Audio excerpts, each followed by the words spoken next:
What's going on, guys? Dstar back again, this time with the tutorial of tutorials. And I've been kind of dreading this one, not because I didn't want to do it, but because I knew that I was going to have to go the extra mile on this one. And I'm excited because we're going to go the extra mile, and we're going to talk about a lot today. Some of it's going to be awesome for beginners. Some of it's going to be really awesome for advanced users. I think anybody, there's something to learn from this. My fear is that this is going to be a really long video. I'm just hitting record, and I'm going to kind of freeball it. So we're going to see what happens. But we're going to do a total walkthrough of my release, Baby Show Me, which I just recently put out on SoundCloud for free. It's my first record in years by myself. I never released music under Dstar. So it's a first, and I'm happy to see it. I think it broke 10,000 plays today on SoundCloud. So first things first, not to push my own track, but I want you guys to check it out because I don't want to play it through. It's boring to play the whole track through. But check it out, soundcloud.com/DJDstarMusic, and I'll put the link below. It's pretty easy to find. The track is called Baby Show Me, and we're going to do a front-to-back walkthrough, and I'm going to kind of do an overview piece by piece of how the song came about, how we did it, how I came up with it, and what plugins I used, and what sounds, and how I wrote everything, and the idea for the song and everything. So it's inspired by like the G house, kind of darker bass, that you've heard out there a million times lately. It's kind of the cool sound. And it actually started with the sample, which is the Sierra, Love, Sex, and Magic with Justin Timberlake. And it uses one key component of the song, which I'm going to take the transpose. I'm going to play it for a very short period of time. If you don't know the record, I recommend checking it on YouTube. I don't want to get a copyright strike, so I'm just going to play a little piece right here. Baby, show me, what's your favorite trick that you want to use on me? And that's the vocal. I thought it would be dope pitched down, and I put it down 5 semitones right here, and here it is. We're going to play it all together, and here's the breakdown. Baby, show me, what's your favorite trick that you want to use on me? And I'm volunteer, and I'll be going to more than just the... And that's the vibe. That's where the vocal came from. So I started with that piece. That was my idea, was to do that. I think it's important. I'm going to tell you the truth. I wrote this track. My friend left to go work at a nightclub. I want to say he left the house. Shit, I got home at like 10:30 that night, and I think I was done with the track when he came home from the club at 5. So I did it all in one night, give or take 6 hours. I tweaked the mix and the master at Fresh Ears the next day, and it was done. So all things considered, I finished this in 6 hours. The next day, I just moved a couple faders around, moved a couple EQs a little bit, and listened to it on my speakers, because I actually made it in the kitchen, which I never do, but I just kind of started putzing around with the vocal here, and before I knew it, I had a whole track. So I feel really good about the song, and I think you guys are going to enjoy it. So let's start with this. We started with the vocal. I pitched it down 5 semitones down here. You can play with the Complex Pro, but I like the way Complex sounded. And then I created some doubles or harmonies by pitching those down an octave. Since pitching it down an octave sounded like this for the entire clip, let's see. It's cool, but it was a little too much, so I just did -5. And then I doubled it with some pieces that were -12 for that really dark effect. So check it out when those come in. Those are those chops you're going to see here. Baby, show me, what's your favorite trick that you want to use on me? And that's kind of like the part that makes it really feel, I think that part feels cool. So I chop them up, and you can do this with your own recorded vocals.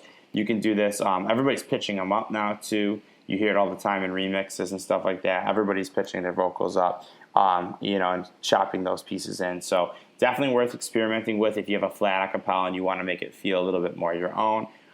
And then here, there's some chops in the intro as well, and these are pitched down an octave. I do think the transition's a little weird because you hear these first and down an octave, and this comes in at -5, which is a little weird, but I kind of liked it, so check it out.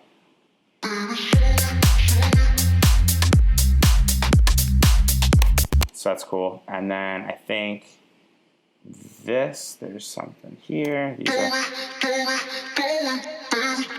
And I'll explain how I did that in a second. Let's let's talk. There's a drop vocal track here which is a little bit different than the other vocal. I don't remember why. I think I EQ'd it differently. Yeah, maybe. And the levels, they're actually a little louder. That's all it was. The chop that was a little bit louder, and the EQ for some reason is on there. And then on the bus itself, I have a couple effects here.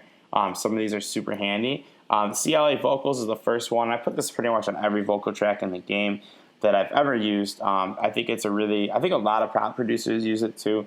So as soon as you put this on here, it kind of like really spruces up your vocal. I usually shut the reverb off, the delay off, and the pitch off. I don't really tend to feel I need to use those. I preference to use my own reverb, and I preference to use my own delay because I like to be really in control of it. But I do really like how I use the EQ here. And when I do this on recorded vocals, I usually pick one of these. This case, it's the sub. I mean, the Sierra song is obviously quite well produced, so pitching it down, my goal is just to make it a little bit more intelligible. So let's shut off everything on here, and let's do... We gotta pitch this bit. Oh, it's pitched down. My bad. I'm so used to hearing it like that. And I'll show you what I did here. Super subtle, just a little boost to the highs and a cut at the sub frequencies. When I do my own vocals, sometimes what I'll do is I'll pitch this up kind of high, turn my headphones or speakers down, and I'll see which one of the three really grabs the vocal and the point where it makes it like really clear to me. And then I pull it back, and that usually helps me EQ the highs. And for this part, sometimes if I hear like a lower resonance, that that nasty frequency. Let me just demonstrate really quick.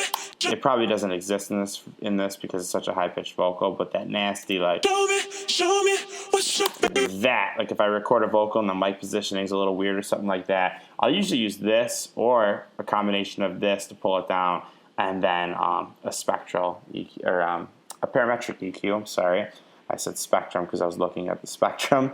And then I do the high cut after this. You can do it before too, which probably makes more sense to be honest. But like I said, I finished this track really quickly. And then here's the high cut. I do this on every track. If you're a new producer, the reason to do this is because we don't necessarily need this. That doesn't really necessarily need to be in the track when you have all those basses playing and stuff like that. So I cut that.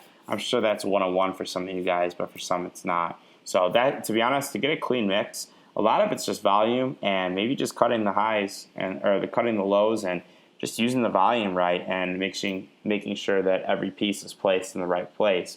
Like your sound selection is on point per se. It's probably not best to have a really loud full synth over a vocal and expecting them to both be extremely clear. So with this, the arrangement's really open. So. And the reason for that is I understand the vocal is a little hard to understand because of all the shit we did to it by pitching it down. Then after that, I have a glue on it, which is kind of just to really compress these two sounds together. And on this, it's a short attack and a medium release. And if you're confused on compression, one of the easiest ways to do it is just crank the threshold. Check it out. Here it is without. And now we're going to crank it, and we're going to change this, and you can hear what it does.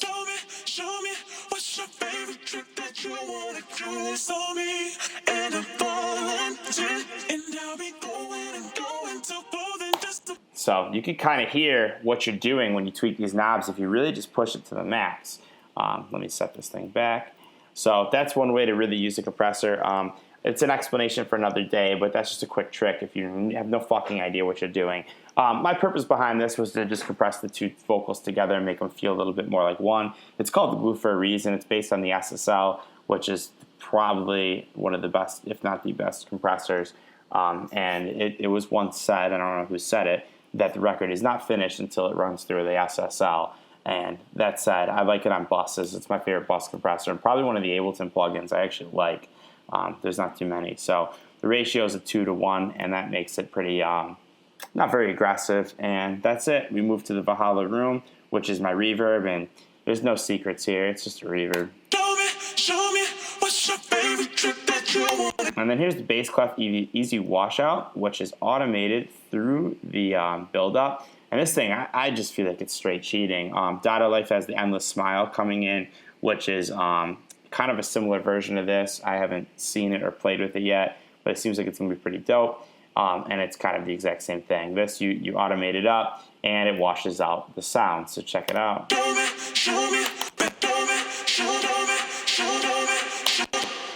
pretty straightforward. And it is a macro.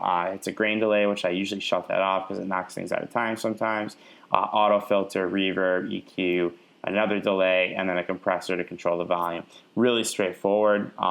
Really awesome. Also free, which I recommend grabbing. And then we've got the utility here, which automates the mute, if I'm not mistaken. And that's just for this little section right here, because the bass clef easy washout does tend to create a lot of, it's a reverb, so there's going to be a trailing sound. So I automate that off right there. And automation doesn't work for some reason when you solo the tracks, which is so stupid, but you get the idea. And then last but not least, there's a gate, which is there because the CLA vocal is one of those really annoying waves things where the analog is permanently on, and if you used a bunch of vocal or any of the Waves plugins that say analog, if you notice, it just creates like a white noise layer, which is really annoying. So I just use that gate to pull it out because after you compress it, it's pretty prominent, that white noise, when you crank your master chain and all that. So we have the vocals. And the last piece is this chop right here, which what I did was I created a MIDI channel, dropped into sampler, and I did a video about this technique a while ago. I use Simpler. I'm sorry, I don't have sampler. And then I go to slice mode and dragged in the vocal, particularly that section, and I just flip through keys. And now you can play your entire MIDI keyboard and you'll get phrases. So I found some phrases that were kind of cool. Zoomed in, moved in the markers. And of course I pitched them down, which is here. Oh, that's the shit. Sorry.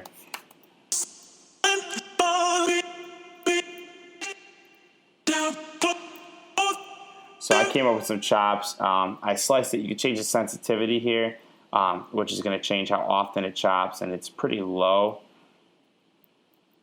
Let's see. Where are you, chops?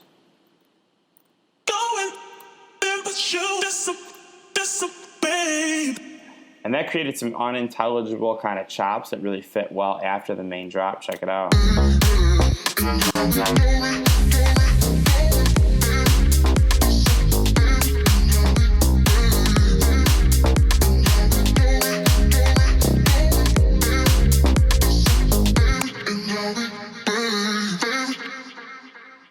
Sweet, really straightforward. And then I put a little OTT on that to kind of bring up the presence. OTT is kind of one of the best things in Ableton, and it's almost like a presence knob. Check it out with it off. Quite subtle. If I turn it off, it kind of brings those highs up, and I put it on there a little bit. It's probably not even necessary, to be honest. And then last but not least, the Echo Boy Jr., which if you own Sound Toys is awesome. It's just a delay. It has a bunch of modeling things, which modeled delays inside, which all sound different, and it's really awesome. And it's just a simple delay. Any of those delays can do it. I just really like the way the Sound Toys Echo Boy sounds.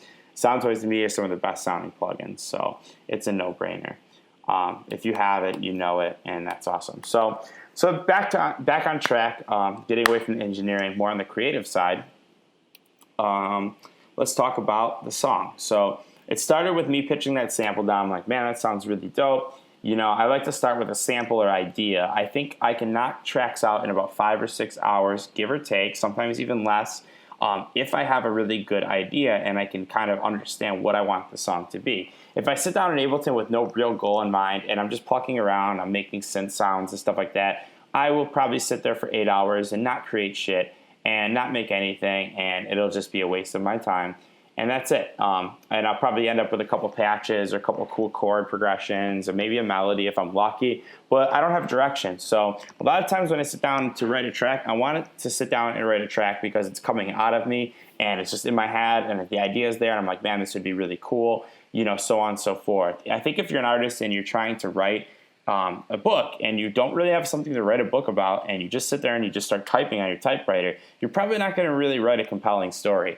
And I'm not going to say this track is the most compelling, track of all history, but at the same time, it really helps your flow and it gets you out of the quote loopitis. If you have it just coming out of you because you really want to, create something that sounds like something you heard, but do it differently and do it your way, so on and so forth. So that's like my little piece, I guess, on loopitis and what everybody says, I can't break out of this loop. It's like, well, you have to have a little bit of a vision on what you want to achieve in the song, and I think that'll help that situation. In this case, I knew I wanted to do something that's kind of dark, but still kind of sexy and driven, kind of hard by the drop, but not too hard, almost like an implied hard, if that makes sense. I'm not really a huge EDM, I'm not anymore a huge EDM guy. I think the loud, obnoxious drops are kind of silly and ridiculous at times. Not that I want to hate on anybody, it's just my personal opinion. So I knew kind of the ballpark of where I wanted it to be, and that's kind of where this came out. So for the chords, it's a pretty straightforward progression. I don't even remember. It's just, I don't even remember what key this is in, to be quite honest. It looks like it's in C minor, which is, it's in C minor, which is cool. And if you suck at doing keys and you don't know shit about music theory, that's okay, because I'm not the best at it either. I've got this little thing here, and it's made by, mudcube.com, and this is your Apple dashboard if you use an Apple. And it's awesome because you can, and I do know the C minor scale quite well. It's probably my preferred scale, but you can pull a key, like let's say G, and you can pick Aeolian for minor, and it shows you the scale. So when you're working on songs, it's really helpful. Ionian is major. There's also harmonic minor and a million other scales as well that you're probably never going to use unless you want to write Chinese Mongolian music. But I recommend this. I think this is like a huge help, this little widget. I also have an audio calculator up here too, which is really helpful for calculating delays and reverbs and stuff like that. And then this broke, and I'm too lazy to fix it, but that's the Camelot Wheel if you use mix and key. My DJs probably know all about that. I don't really use it so much unless I'm DJing, and I don't really look at this chart when I'm DJing, so it doesn't really mean too much to me, but it's also helpful. And then the rest is just the weather. All right, cool. So back to the basics. Just want to show you guys that. So the chord progression is pretty straightforward. I wrote it just playing around on the keys and trying to think of something that sounded cool, and I think it sounds really good. There's this sound, which I think is sick, and this is an Atmosphere patch. Atmosphere is one of the illest synths / romplers / samplers, whatever you want to call it. It's also probably crashing my computer right now. You're going to have to expect some delays a little bit here and there. I apologize for that. My computer can only take so much. I am on a laptop when I'm doing these videos. But yeah, it's under keyboards, and it's one of these, and I just, flipped through and I found it. I'm like, that's great. I don't think I changed it at all in here. Just a typical high-pass EQ. And the chorus, which is a free plugin and one of my favorites. Check it out.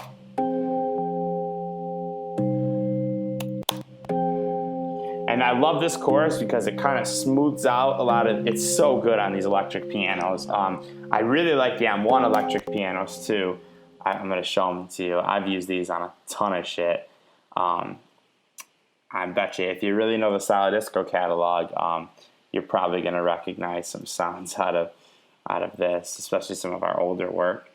I'm just going to run through. This is another plugin. This thing's pretty cheap too. I've got it years ago, but I'm pretty sure it's inexpensive. But these are nice too for the same kind of vibe. Shut off that reverb, and we can leave it on for the sake of this, but check it out. Ooh, Janet Jackson, here we come.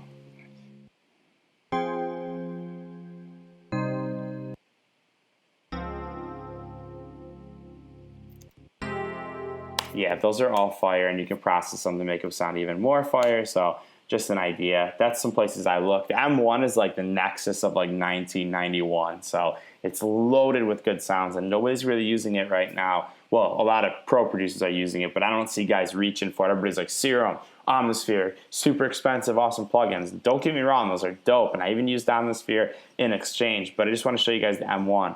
There's so many sick sounds in there. I used it in that Future House video where I showed you the piano line. The M1 is nasty. I love that thing.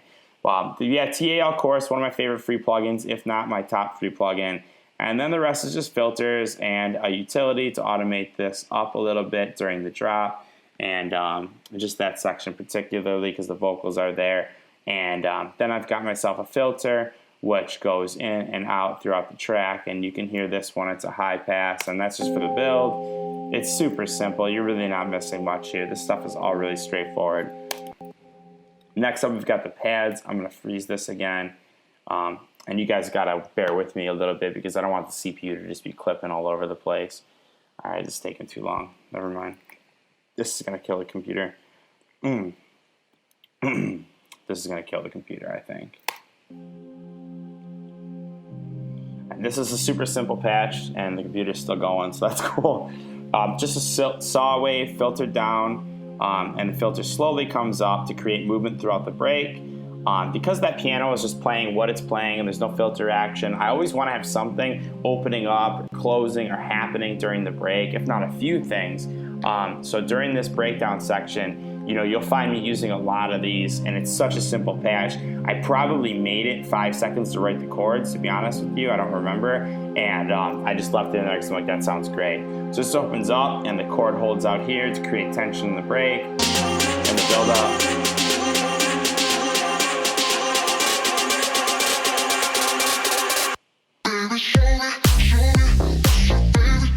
Cool, and that's the theory there. It's just a simple chord progression, C minor, and then I hold that chord out and automate the entire the filters to go up during that section, and that creates that tension that you hear that makes those builds exciting. So let's check out the next thing we're going to talk about is this lead in the breakdown, and this is kind of the lead melody of the track. It's pretty subtle. It's mixed in the background. And it's supposed to be a little creepy, but not really too creepy. It's all about a vibe for me. I'm trying to paint a picture. I'm trying to think to myself, like, how do I want this song to feel?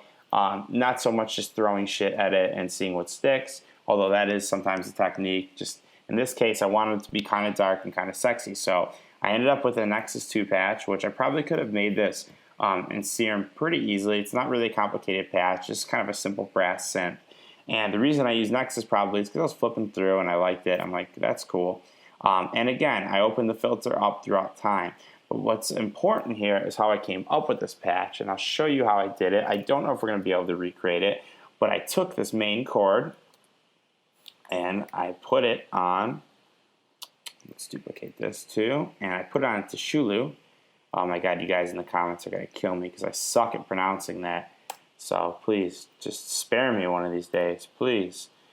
And so I put it through that ARP, which that's how I'm going to refer to it from now on, because you guys are so hard on me, because I can't say it. It's like a wall of text right there, guys. Jeez. And then I did ARP, and I shortened this bad boy. And actually, I can do this. It's been a while since I've used this thing, to be honest. I don't think I've used it since this track. I made like 5 tracks in the last 2 weeks, to be honest, and I don't think I've touched this since. So MIDI from to Tshulu, and that in, and that should be it. Cool. And what I did was I shortened this. I think I did 8T. That would make more sense. It ain't a triplet. Maybe it is an 8. I did something like that, and then I moved these around.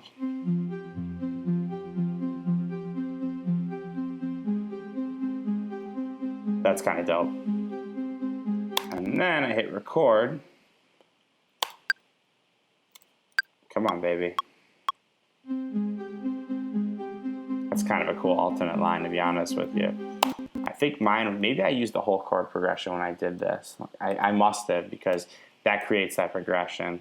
I apologize. I'm totally doing this off the cuff. I didn't plan this at all. I just hit record. So what you see, we might get something even more interesting. Let's check it out. Let's see what comes out.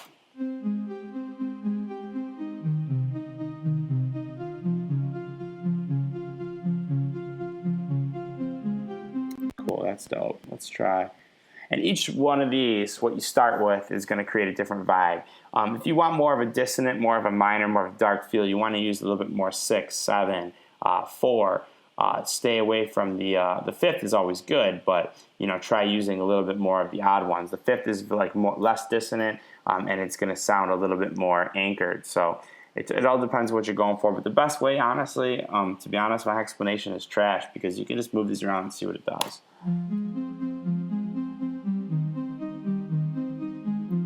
And And then what I did was I recorded it. Let's just roll with that for now. I messed around with it for a few minutes, came up with something I liked as a bass, and then we record it.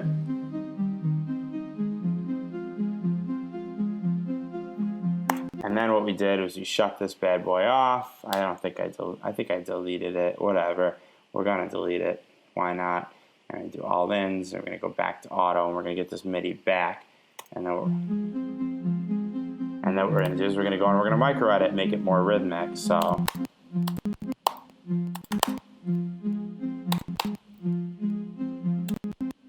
And we're gonna do some switch up. So we know we're in C minor. If you're music theory retarded like me, you can use this little widget like we talked about before, and you can kind of see the keys, and we can just pluck around a little bit and mess around.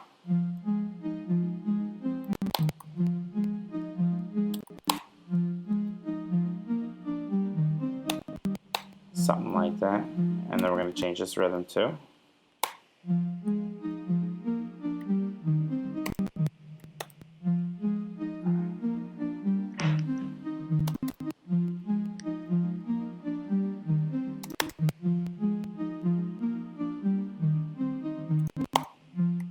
And that's kind of how I came up with this. Obviously, it took a little. I think I wrote this by hand, actually.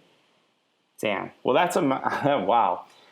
Well, it has been a month since I've looked at this project, so apologies. I showed you guys a really cool trick on maybe coming up with your own melody, but I think I wrote this by hand, to be honest. So I'm not sure, to be honest. It seems like it would be something that I wrote with I definitely used Tishulu for this, and I think I wrote this at 16th speed. And then I just did the same process and adjusted it and removed notes. But either way, that's kind of an inspirational way for you guys to come up with some melodies if you don't know how. 90% of the time I do write in my melodies. I just sit there or play very patiently on the keyboard and come up with something. But there's a little trick. Go with it. If you guys don't like it, I'm sorry. But that's how I came up with the melody for sure. I think I did it on 16th notes, and I just moved stuff around, and I came up with it. And I ran the whole chord progression through it for a reason, because then it kind of follows it. And you see these bass notes, they kind of follow. This is frozen. Let's grab this one. And they kind of follow. This is a C to G, or actually an F to G, F to C, I apologize. And you can see it kind of follows those chords a little bit, and that's what kind of brings it, kind of makes it evolve throughout the progression, is because I used Tishulu, it kind of followed that, and I just moved stuff around. So anyways, back to plugins, back to processing. As you can see, engineering is definitely my strong point.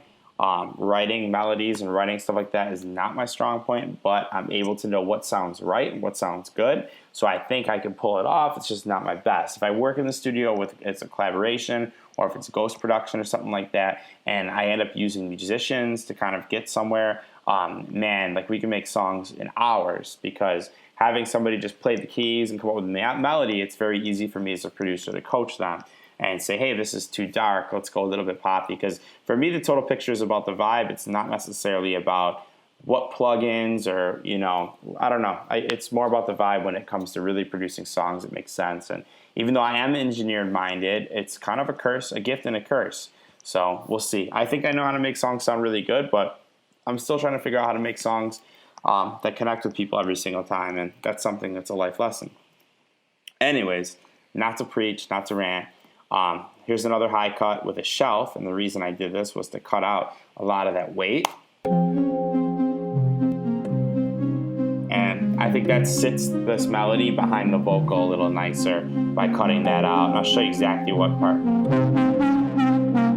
It's that piece without the distortion that I cut out there. And then the filter is automated up, and there's the washout effect again, which we talked about up there, which is going up throughout this section. And then I chopped the MIDI.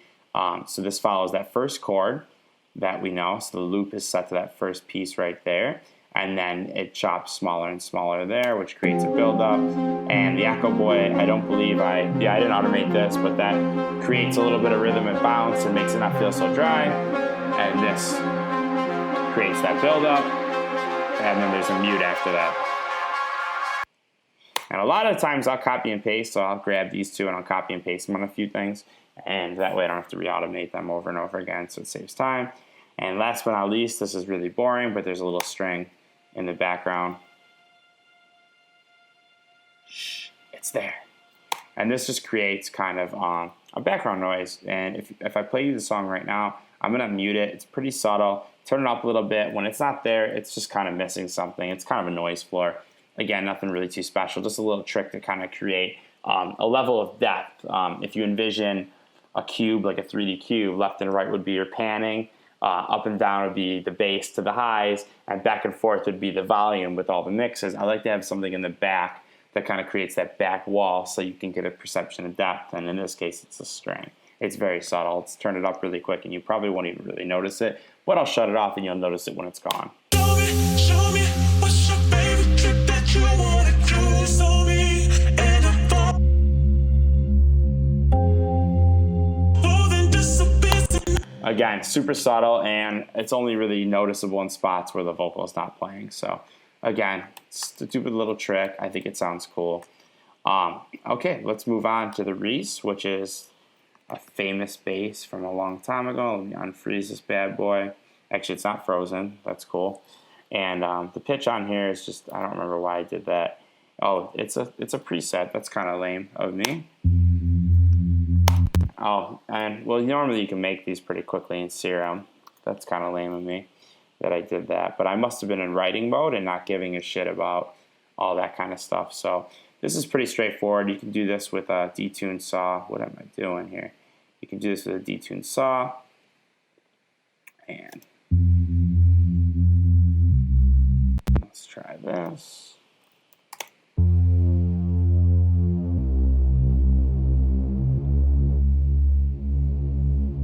Again, I mean, you can make this shit really quick. It's just that I get lazy sometimes, or I'm in writing mode. I'm not trying to think about presets. I'm trying to write. And then when I'm done, I'm like, you know what? Why bother replacing this with the same sound? I'll just use the Nexus one. Nexus is awesome. I know it gets a lot of crap, but it really is awesome for like just writing songs. And a lot of times when I'm doing ghost productions and stuff, I don't sit there and detail every song out. I just try to write a song. Who cares? Only us. Only we care about, you know, whether or not, you know, did he use Nexus? Did he program that? Yeah, if you make a dubstep song and your whole thing is having the grimiest drops, Nexus isn't going to give you that. But, I mean, for stuff like that, man, just do what works.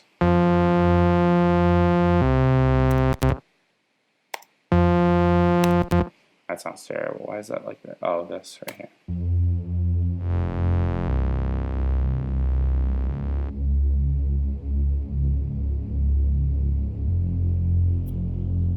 So there it is. That's the same shit. I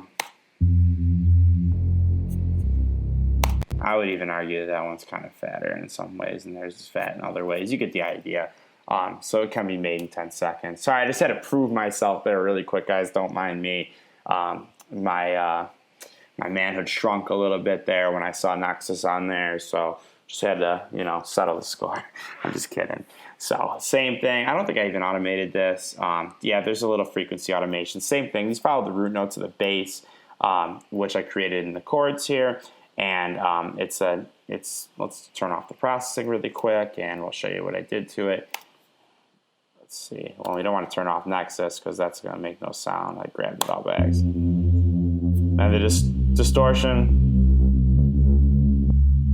and that filter, and then this is for the build, and that just mutes it during the build. So pretty straightforward. It's called the Reefs bass, if I'm not mistaken, and it's pretty well known in like drum and bass and all that.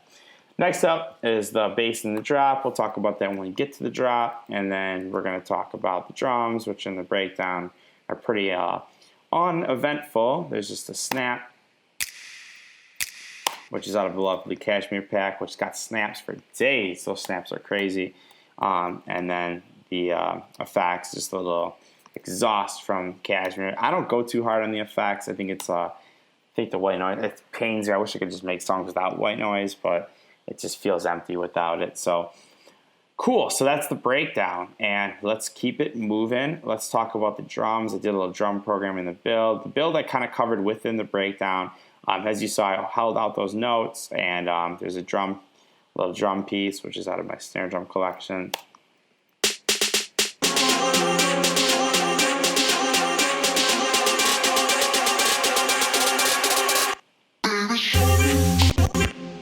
Why does that feel? Show me, baby, show me, show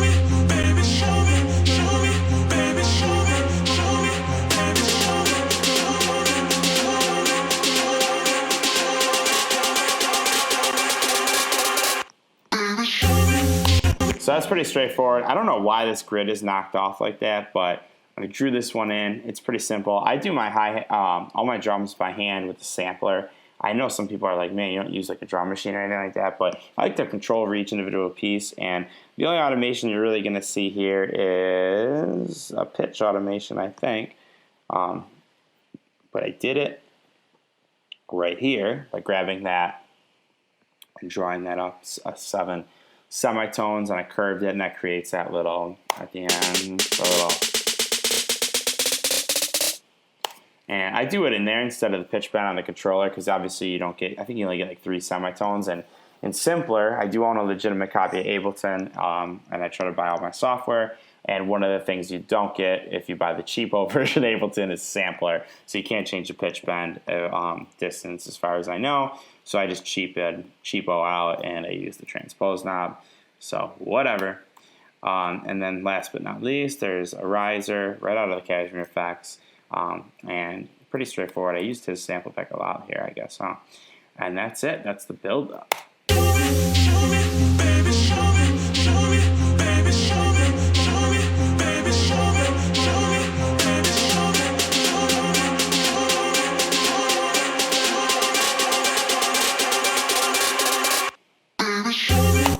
Cool. So let's talk about this part, which I didn't mean to do that. Sorry to be a tease, guys.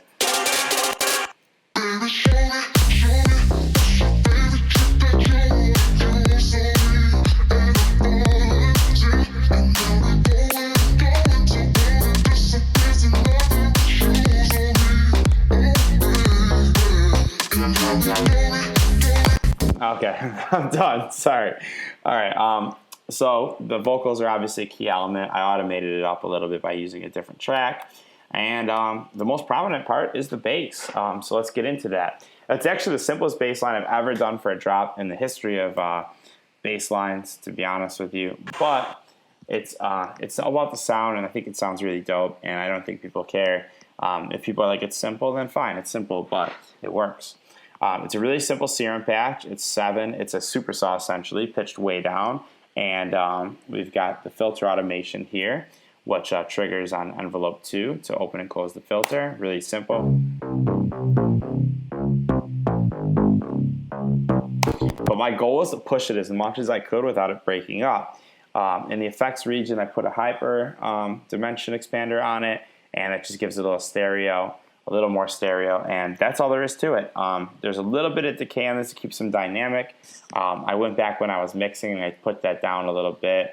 I didn't even switch this bad boy on voicing. I did this so quick, I didn't even switch it on mono. So crazy. I really moved fast. This thing was done front to back in like 6 hours. I have an isotope ozone, which mutes everything. Since they were super saws, I want to mute everything below 140, even though I cut all of that out. I know there was some bleed over it into there, and I kind of want to mute it, and then I pushed the hell out of all of that to make it as wide as possible, which is breaking the rules, and I don't care because it sounds cool. And I've been asked about that. They're like, how do you get it to sound so wide? It's like, all I do is just isotope it. This is my favorite stereo imager. You can really push it out pretty hard, and it has some mono capability or compatibility rather. And after that, there's an EQ, which is a low pass. And yes, I cut out everything below 120 on the bass, and that's because there's a sub layer. And then after that, we hit it with the decapitator, which is one of my favorite distortion plugins. You guys, if you watch the tutorials, you've seen it before, and that takes the sound to the next level. So let's hear it without all my processing, and I'll walk you through each one. Sounds sick even without all that. Then it's wider, and then I cut that out, which you'll see with the sub bass. It sounds good, for example. It sounds huge actually with that. It's actually a little too loud, but it all comes together nicely once everything's on. And then the decapitator evens it out. And now it's not so loud. And I like the T. It's based after the what is that thing called? It's the it's a hardware unit. It's the oh my god, it has the funniest name. We're gonna come back to that. But yeah, it's dope. It's like one of the it's a mastering kind of unit. It's called like oh my god, it's killing me. I've seen it in studios before too, and it's it's a hardware unit. Each one of these is modeled after hardware units. You can easily, what I like about this thing, not only does it sound incredible, but you can flip through 5 completely different distortion models, and they're all based on different hardware units. This thing, oh my God, it's good. Culture Vulture, I think it's called. Let me Google that. We'll do that another time. I was going to Google it, but that's a waste of time. Sorry, it doesn't matter. I'm just being a gearhead here. And I push the drive to around 2.5. You can click this thing, and it can tell you where your frequencies are cut. I did another low cut there. I know, I'm crazy, but that's important because if I didn't, there would still be some noise, and I did a high cut. And it's all the way up, the mix is all the way up. It's a distortion box, there's nothing crazy here.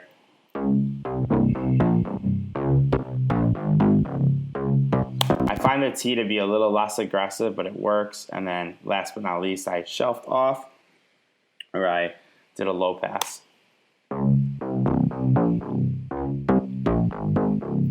And that just cuts out a little bit of the top end because there was a little bit of bleed once you went to here. This is all going through all this bus too, which is, we're going to talk about that in a minute. And then there's the sub layer, which I do this on every song. This is my secret to low end, well, one of my secrets to low end, and that's just to have a dedicated sub layer. When you're layering bass lines, you get really crazy with layering bass lines, especially in like songs that like rotate 3 or 4 different bass sounds to kind of create like a whole piece of variation. You know, you hear them like Skrillex songs and all that, where it's like there's 4 different, you know, main drop sounds, but they all have that consistent subwoofer, that sub bass, and this is a key to that. So let's go in here. I'll show you how I did it. And this is one of those things where everything is always a little different for each track, but I use the digital sub bass knob, and then I use this sub layer too. Filter them down and put everything through the filter, drive it a little bit. And this is one of those things where you got to just use your ears. With the sub bass layer, the more to the left you use, the more harmonics, the more to the right, the more basic. Sometimes too much harmonics can hurt, but in this case I went all the way. And sometimes less sounds deeper, but sometimes more sounds fuller on less quality speakers. The sub bass, the sine bass itself with no action and no harmonics will look kind of like one point on the map over here. Actually, I'll just do this, and I'll show you. And one point on the map is going to sound awesome on your really nice headphones, but when Becky listens to it on her iPod, she's going to be like, it's cool, but it doesn't hit that hard. So sometimes those harmonics are key. So if you listen to this on crappier headphones, laptop speakers, stuff like that, these harmonics are going to be what pushes it out. And I turn them down a little bit and dial them in, and I use a little saturator to kind of round it all out, and a little drive here as well, because I just do things by ear when it comes to this stuff. And you can also turn the resonance down, you get a deeper sound. I don't know why I didn't do that. Sure. And there's nothing on the effects. You want to make sure this stuff's in mono. Nothing's detuned or anything like that. If you do, you're just going to lose bass power and due to phasing. So don't bother with that. And we got this little wobble in the fills, which I talked about. This is one of my wobble presets that I made. And it's got a pretty aggressive delay on it and all of that, and a lot of effects. We talk about these sounds all the time in some of my other tutorials. I give away the free presets. This is actually a massive preset, or a wavetable, so we haven't covered this one. Let's play it back.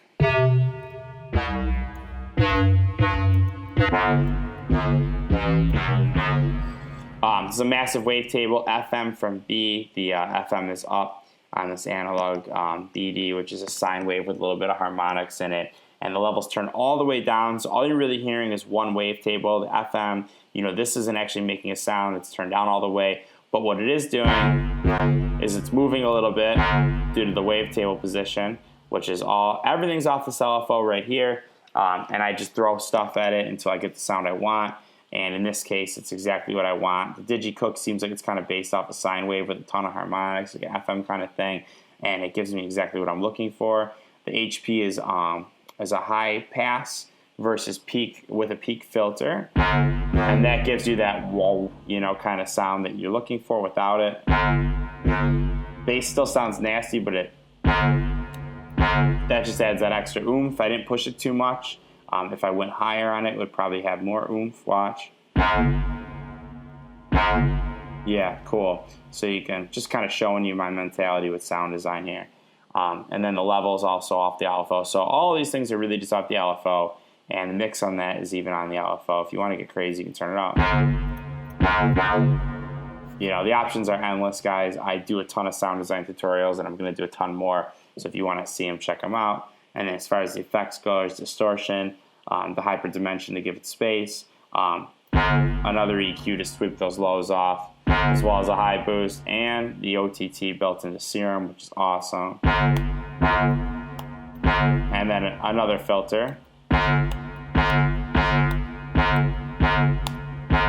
And that's it. That's that sound for the most part. The OTT is also on 100% here to really make it rip. I almost kind of like it without it. Maybe I overdid that. Whatever. And then there's an EQ on it, which I left this on here because I don't think the sub bass sounded right with it because it was going at a different rhythm. This thing kind of comes in, it sweeps in with the attack, and the sub bass didn't work for that. So I just ended up leaving this sub bass in here. And then at the end, there's a distortion or saturation, which is set this off sign and push. I use saturator a ton if you haven't noticed yet. And then last but not least, the Baja plate. I chose this reverb because it sounds different than the reverbs on everything else for the most part, and I used that for a reason. I wanted it to sound different, so that wobble kind of stands out and gives it that, like, I wanted that plate sound in the background, which you can hear that right there on that decay, so it kind of like carried itself into the next sections. So that was my mentality with choosing that, and it all comes together with the kick drum, which is just the first Vengeance kick. Again, like I said, I ripped through this. There is a little bit of a fade out because I didn't like the way the kick tailed. It's a little too long.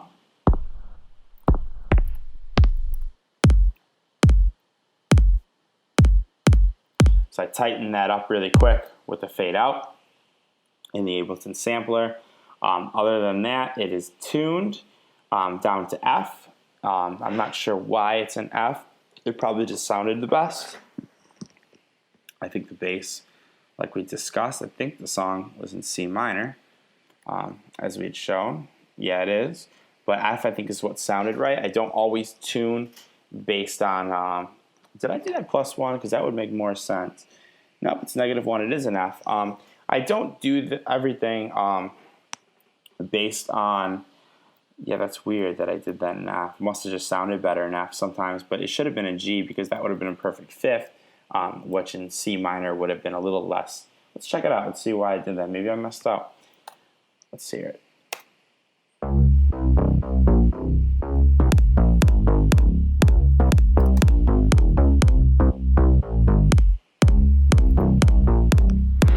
These headphones are not good enough for me to tell, to be honest with you. So that's probably partially it.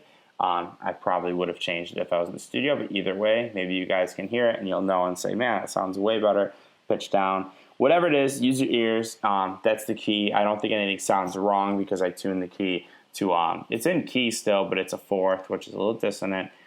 Whatever, let's keep it moving. But it's just a Vengeance kick drum, nothing too fancy.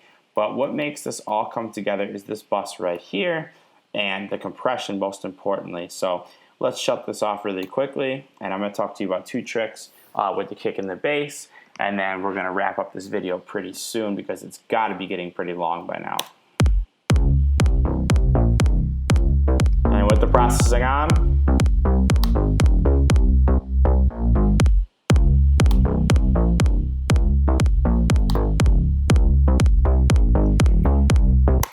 and the reason I'm showing that is because this is how I process my kick and the bass. I always like to gel the kick and bass together before they go into the master chain.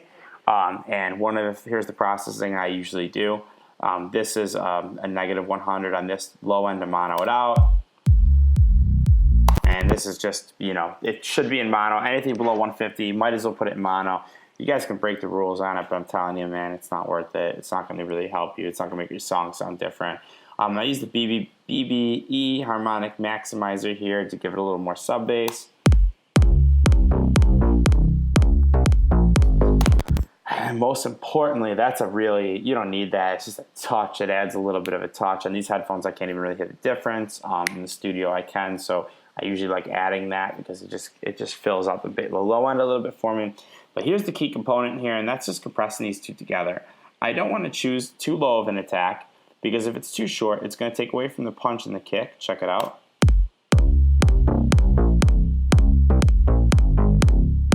Again, 2 to 1, you're not going to hear a major difference. Let's crank this up so you guys can hear what I'm talking about.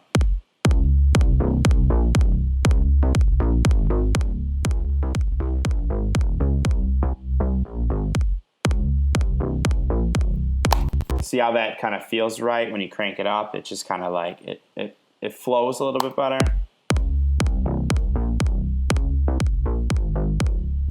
Too slow and it starts feeling flat.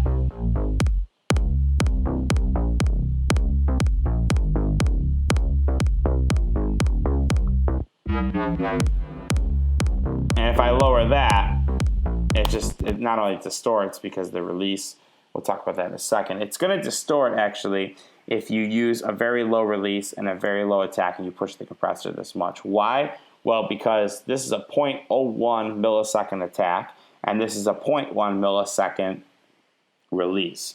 So that means that if you have a sine wave, it's going to start filling out that gap and compressing that, turning it into a square because you're not giving it enough room to react. You want it to act on those little grooves that create the space in between the sine wave. And you guys can correct me if I'm wrong. I'm not exactly the greatest, smartest scientist, but what it's going to do is it's going to compress that quickly and it's going to start to create distortion, which a square is like a fully distorted sine in some aspects, I guess you could say. It has more harmonics than a sine, so it is going to start distorting. So general rule compression, keep this over, I would say 30 milliseconds, maybe even, yeah, I would say 30 is a safe bet. And in this case, we did 30, and it sounds much cleaner. It might distort a touch, but you're not going to hear the difference. And this general compression is really going to just glue the entire thing together. I forget what settings I have here, but we're going to listen to it, and I'm just going to play it back for you guys so you can hear it. And I adjust the makeup gain, so we can put it at exactly 4, so you can hear exactly what this is doing.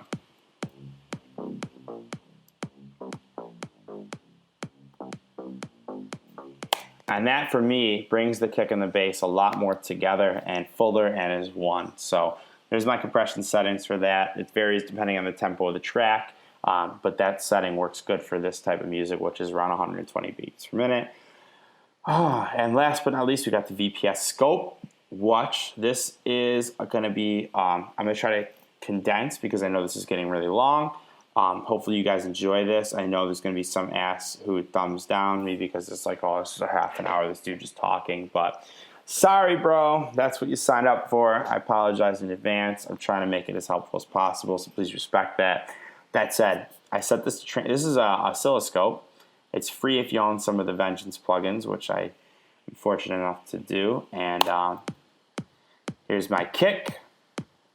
And I use this on transit mode. It's free mode too, which is more like a DJ software where you just see the track scrolling by.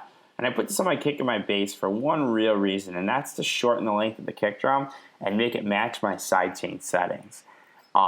I know, you're like, well, if you get that, you're like, damn, that's a great idea. If not, let me explain.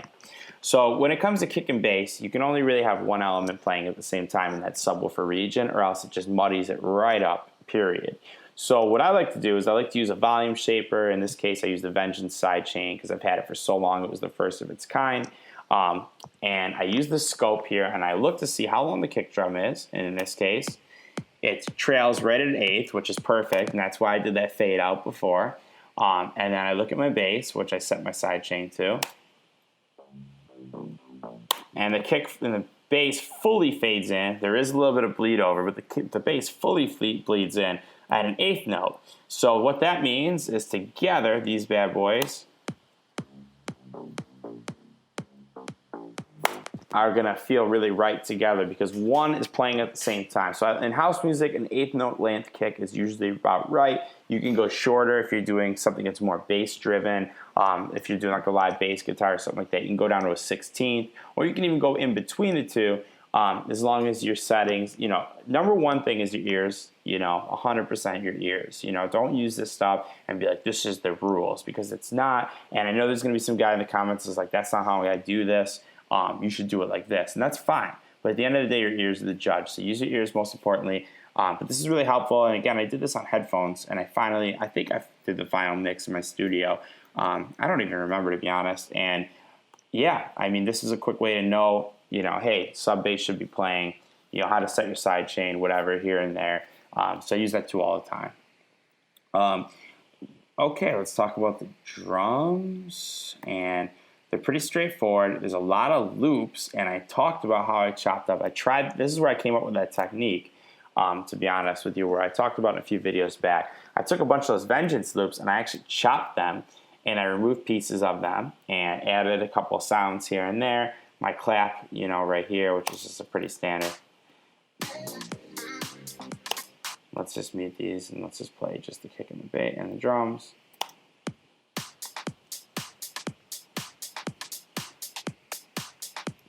So I took three loops. This is the track I came up with that concept, and I chopped them up piece by piece, laid them out in the audio editor, and cut out the crap I didn't want. So I did a whole video on this, but I brought them all in, and I just cut out certain sounds that I wanted, made the loop again, and I freezed them, and I put this together like that. Super simple, and that's how I did the drums in this track.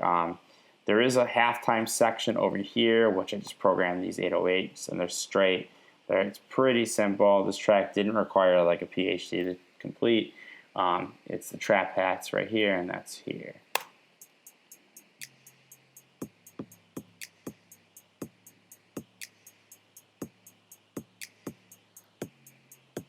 If you swing too much, it's going to be too much for people to handle. So I just used hats here. These are out of my my personal drum folder, and there's a pretty aggressive high pass on them because those 808 little hats don't have much to them. And there's a flanger to create a little movement. And I think when I program these in, yeah, they're just straight hats. It's pretty straightforward.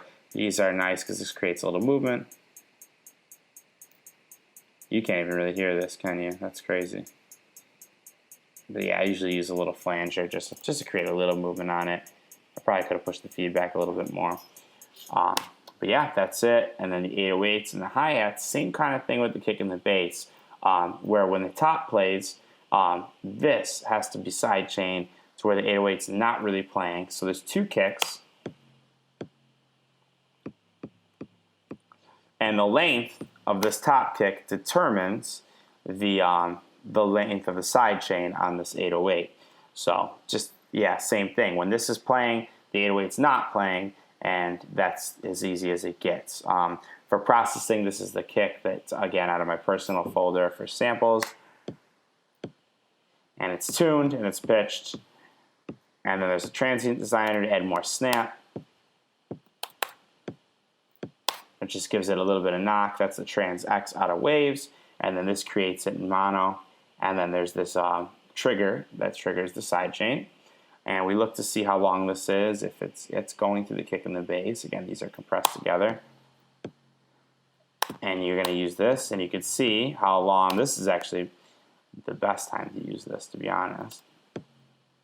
And you can use this to see the length of the sidechain or the length of the kick, because the Ableton's too good to give you.